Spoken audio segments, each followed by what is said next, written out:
Good morning ভাই। আর আজকে আবার ভিডিওটা স্টার্ট করে দিলাম ভাই। এখন তো তোমরা জানো ভাই আমি আজকেও দার্জিলিংয়ে আছি আর আমাদের হোটেলেই।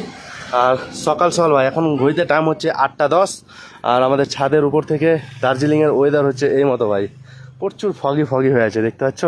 মানে যখন ঘুম থেকে উঠেছিলাম ওই প্রায় 7টার সময় তো ওয়েদার পুরো ক্লিয়ার ছিল আর এখন হয়ে গেল এই মতো ভাই। তো তোমরা সকলেই জানো ভাই যে পাহাড়ের ওয়েদার মিনিটে চেঞ্জ হয় এই মতো অবস্থা। তো যাই হোক আবার কিছুক্ষণ পরে হয়তো ওয়েদার আবার ক্লিয়ার হয়ে যেতে পারে। তবু ভাই দারুণ লাগছে। তো তোমরা যারা ভাবছো ভাই দার্জিলিং ঘুরতে আসবে তো তোমরা বিন্দাস আসতে পারো ভাই, কারণ ঘোরাতে কোনো অসুবিধা হচ্ছে না, বিন্দাস ঘুরতে পারছি। কারণ কালকেও দেখেছিলে অনেকটাই জায়গা ঘুরেছিলাম আর আজকেও আবার ঘুরতে বেরোচ্ছি। এই মতো ওয়েদার থাকলেও কোনো প্রবলেম নেই, যেহেতু ভাই মানে প্রবলেম হতো বৃষ্টি হলে, কিন্তু ভাই বৃষ্টি হচ্ছে না, শুধু ওয়েদারটাই এই মতো আবার ক্লিয়ার হয়ে যাচ্ছে, মানে কোনো অসুবিধা নেই ভাই। এ মতো ওয়েদার হচ্ছে আবার ক্লিয়ার হয়ে যাচ্ছে, ফ্রেশ হয়ে যাচ্ছে ওয়েদার। তো ভালো লাগছে ঘুরতে, কোনো প্রবলেম হচ্ছে না।